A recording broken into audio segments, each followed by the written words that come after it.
인간의 몸에는 선과 악, 이 두 가지의 본능이 공존한다는 가설을 세운 후 여러 가지 실험 끝에 화학약물을 완성하여 마시고 자신의 인격을 두 개로 나누는데 성공한 과학자가 있었습니다. 나누어진 인격 중 하나는 원래의 자기 자신, 지킬 박사이고, 또 다른 하나는 자신의 내면 속에 숨겨져 있던 절대악의 분신, 에드워드 하이드였습니다.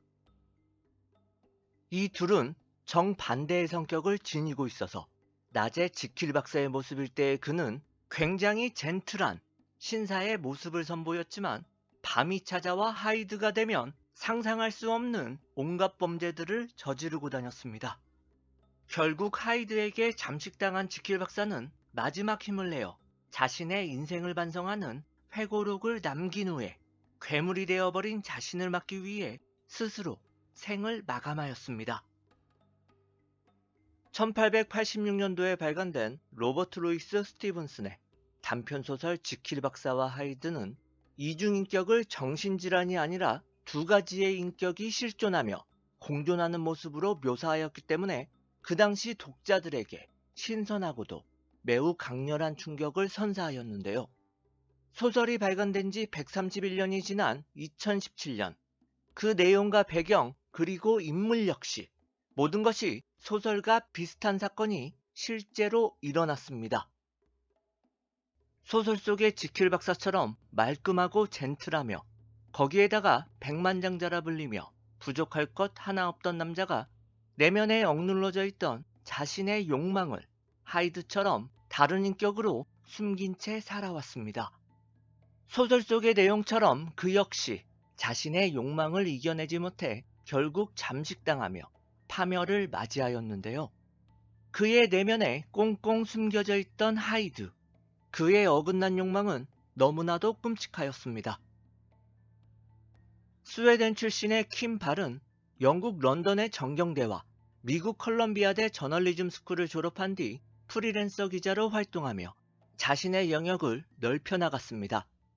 IT 지진복구 현장과 스리랑카 내전, 그리고 북한과 우간다 등 쉽사리 다가가기 힘든 온 세계를 누비며 뉴욕타임즈와 가디언 등의 기사를 등재하던 미래가 밝은 젊디 젊은 여성 기자였습니다. 2017년 8월 10일, 그녀는 한 남자에게 인터뷰 요청을 하였고 그는 흔쾌히 그 청을 수락하였습니다. 기자들은 당연히 이슈를 찾아 움직이기 마련인데 이 남자 역시 그 조건에 걸맞는 결코 평범하지 않은 인물이었습니다. 덴마크 출신의 엔지니어이자 항공우주공학자로 로켓 메드슨 스페이스랩의 대표 피터 메드슨이라는 남자였는데요. 그는 명성을 떨치던 성공한 백만장자였습니다. 그리고 그에겐 특별한 무엇인가가 있었는데요. 자신이 직접 제작한 잠수함을 무려 3척이나 보유하고 있었으며, 또한 우주선을 만들겠다며 크라우드 펀딩을 시작해 괴짜 발명가로 불려졌다고 합니다. 일부 미디어에서는 그를 덴마크의 일론 머스크라고 부르기까지도 했습니다.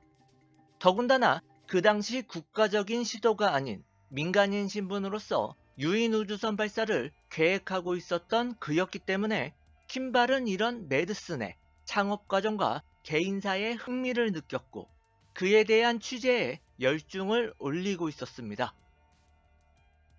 이런 킴발의 인터뷰 요청에 메드슨은 자신이 제작한 잠수함 노틸러스 UC3를 타고 덴마크 북동부에 위치한 레프살센 섬으로 이동하며 취재를 하자 제안하였고, 킴발은 이 절호의 기회를 놓치지 않고 잡게 되었습니다. 그날 저녁 메드슨의 잠수함에 탑승하여 환하게 웃고 있는 킴발의 모습이 사진으로 찍혔습니다. 하지만 이 사진은 그녀가 세상에 남긴 마지막 모습이었습니다. 킴발의 남자친구인 올레 닐센이 경찰에 신고를 하며 그녀의 실종이 알려지게 되었는데, 그는 킴발이 잠수함에 있을 때도 자신에게 저녁쯤에 돌아간다는 메시지를 보내며 서로 연락을 주고받았었는데 어느 순간 연락이 끊어지게 되었다고 합니다. 이에 그는 일 때문에 그런가 보다 생각하였으나 다음날 새벽인 8월 11일까지 연락이 두절된 채 킴발이 집에 돌아오지 않게 되자 뭔가 수상함을 느끼고 경찰에 신고를 하게 되었던 것이었습니다. 여기에 그치지 않고 닐센은 직접 매드슨의 작업실로 찾아갔는데 그곳에서 만난 매드슨의 아내는 그날 남편이 잠수함 인터뷰를 한다는 사실을 아예 몰랐다고 합니다. 남겨진 정황으로 보아 그녀가 매드슨을 취재하러 갔다는 사실이 명확했기 때문에 조사팀은 킴발의 수색과 동시에 그녀와 마지막까지 함께 있었던 것으로 추정되는 매드슨의 소재도 찾게 되었습니다. 킴발의 실종 신고가 접수된 지 몇 시간 뒤인 8월 11일 오전 11시경. 황당하게도 피터 매드슨은 바다를 헤엄치다 지나가던 배에 발견되어 구조되었습니다. 그는 자신의 잠수함이 사고를 당해 침몰했으며 그 상황에서 겨우 목숨만은 건져 탈출했다고 꽤나 심한 패닉 상태를 보였다고 합니다. 일단 경찰은 그를 진정시킨 후 실종된 킴발에 대해 물어보았습니다. 이에 매드슨은 그녀와 잠수함을 타고 심해에서 인터뷰를 하려 했으나 잠수함에 문제가 생겨 길게 항해하지는 못하고 대략 2시간 정도 취재에 응한 후 처음 그녀를 태웠던 항구에 내려주었다고 진술하였습니다. 그렇지만 수사팀의 본격적인 조사가 이루어지게 되자 그가 했던 진술과는 어긋나는 사실들이 속속들이 드러나기 시작했습니다. 매드슨이 말했던 사고를 당해 침몰했다는 그의 잠수함은 사고가 아니라 누군가가 고의적으로 침몰시킨 듯 보였기 때문이었습니다. 잠수부가 바다에 내려가 조사를 해보니 잠수함 자체에는 큰 이상이 없었던 것으로 밝혀졌기 때문이었습니다. 이 사실을 바탕으로 매드슨을 압박하기 시작하자 킴발이 실종된 지 이틀 만인 8월 12일 그는 자신이 했던 진술을 번복하였습니다.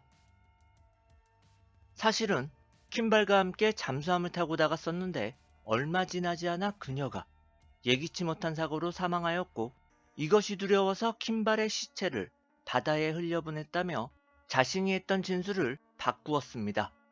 그러나 킴발을 죽음에 이르게 만든 그 불의의 사고에 대한 구체적인 내용은 끝내 함구하여서 경찰의 의구심만 더욱 키울 뿐이었습니다. 여러분들, 상식적으로 생각해보면 매드슨 그는 발명가이자 백만장자로서 이름이 널리 알려진 사회적으로도 그 위치가 보증되는 사람인데 뭐가 무섭고 두려워서 시체를 유기하고 거짓 진술까지 하였을까요? 사고를 당해 죽은 사람의 시체를 바다에 버렸다는 그의 진술은 말이 되지도 않거니와 정말 그랬다면 시체 유기 등으로 오히려 더한 오해와 의심을 쌓을 만한 명백한 범죄 행위였습니다. 결국 덴마크 경찰은 모든 것이 남겨져 있는 침몰한 매드슨의 잠수함을 인양해서 조사에 나서기로 결정하고 본격적인 인양 작업에 돌입하였습니다.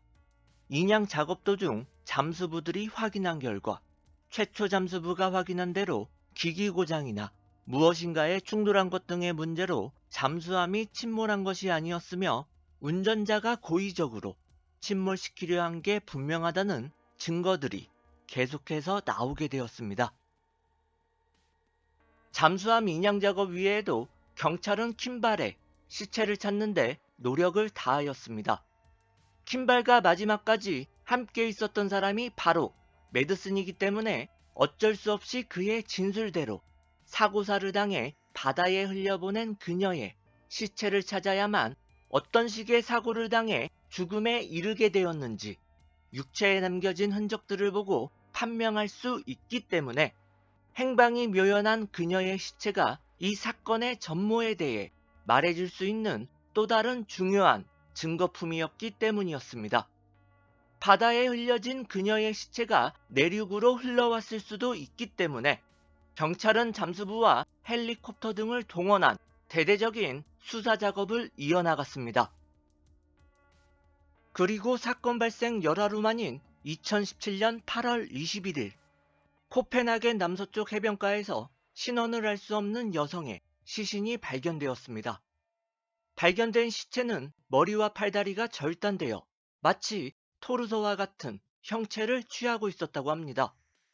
경찰은 이 시체가 킴발의 가능성을 염두에 두고 시신에서 DNA를 채취해 킴발의 것과 비교한 결과 DNA가 일치하다는 결과를 얻게 되었습니다.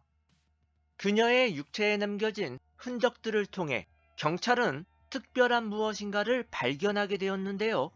시신에 남겨진 절단된 부분을 검식해보니 자연의 동물들이 물어뜯어 생긴 투박한 것이 아니라 날카로운 도구를 이용하여 정교하게 절단된 것으로 드러나게 되었습니다. 다시 말하자면 킴발의 신체를 범인이 고의적으로 절단했다는 사실이 드러나게 되었습니다.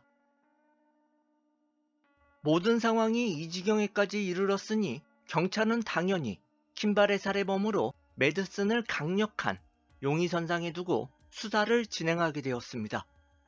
더군다나 매드슨의 진술이 일정하지 않고 경찰의 조사 방향에 따라 계속해서 달라지는 점들이 아무리 생각해도 납득하기 어려웠기 때문이었습니다. 수사팀의 추궁이 계속하여 이어지자 결국 매드슨은 그토록 함구하고 있던 킴발의 사망 당시 상황에 대해 구체적인 진술을 하게 되었습니다.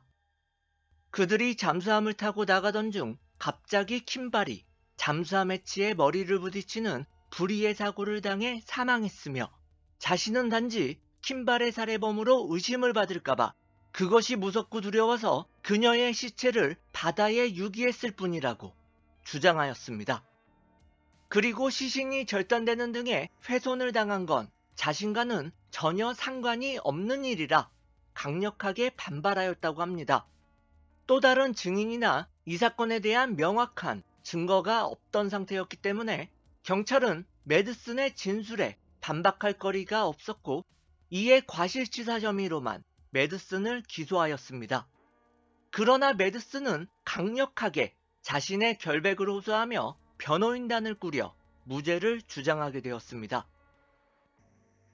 하지만 결백을 호소하던 매드슨은 더 이상 그 주장을 펼칠 수 없게 되었습니다.